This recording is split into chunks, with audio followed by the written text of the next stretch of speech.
saya dipilih oleh rakyat Indonesia. Begitu saya dipilih dan saya dilantik, saya mengerti, saya mengetahui, saya mempelajari keadaan bangsa Indonesia, di mana sesungguhnya kita patut bersyukur bangsa kita sungguh memiliki kekayaan yang sangat-sangat besar.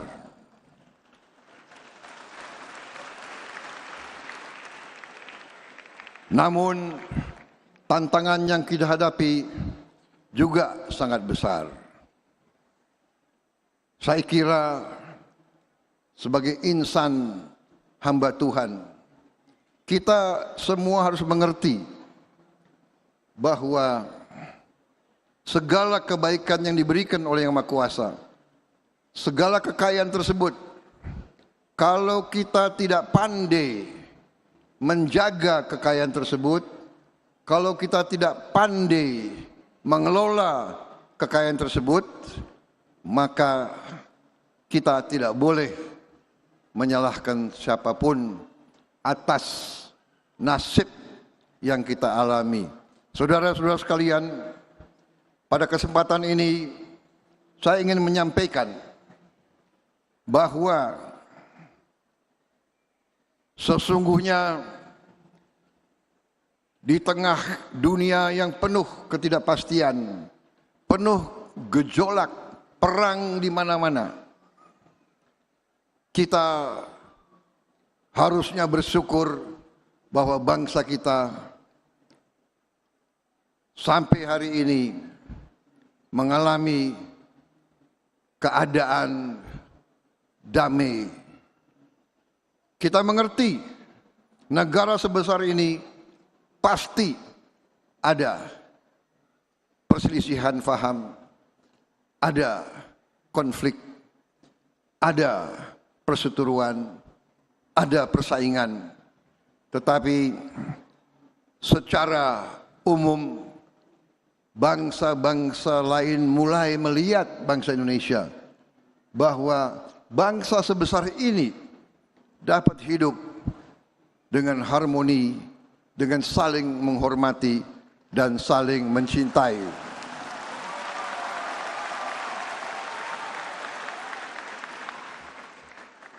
Saudara-saudara sekalian, baru saja keluar sebuah survei dunia yang dilakukan bersama oleh Harvard University dan Gallup Poll, di mana dari hampir 200 negara yang rakyatnya setelah ditanya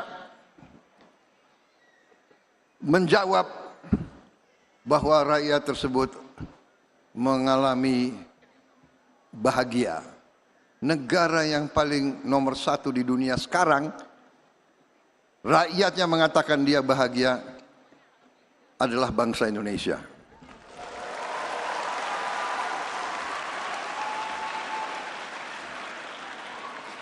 Ini mengharukan bagi saya karena saya faham bahwa sebagian besar rakyat kita sesungguhnya masih mengalami kehidupan yang sangat-sangat sederhana, yang berada dalam keadaan harus kita akui keadaan yang belum sesungguhnya sejahtera. Tetapi kalau ditanya masih mengatakan bahwa dia bahagia, ini membingungkan bangsa-bangsa lain, dan juga mengharukan bagi saya. Karena itu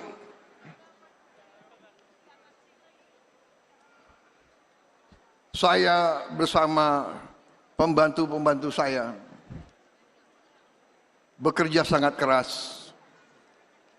Sudah 1 tahun kita menerima tugas dari bangsa Indonesia.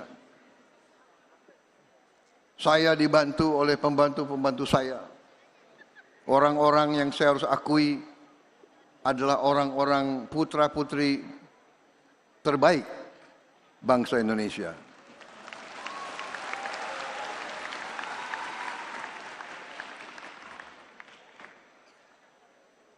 Saya bersyukur saya mendapat kesempatan.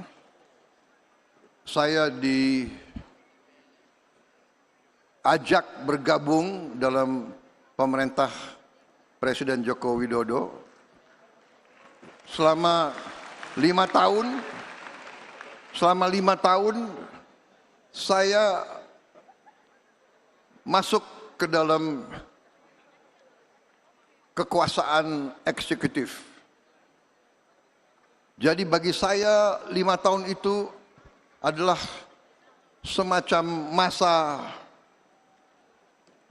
magang, masa pembelajaran. Begitu saya hadir pertemuan kabinet yang pertama, saya lihat kelilingnya itu, dan memang saya sudah tentunya hadir pelantikan.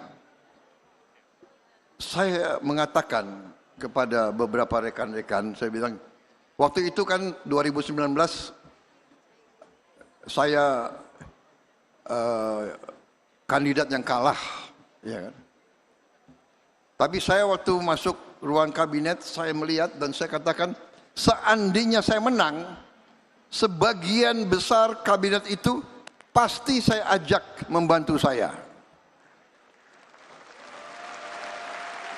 Dan itu terbukti begitu saya jadi presiden, ya banyak dari mereka masih tetap saya ajak.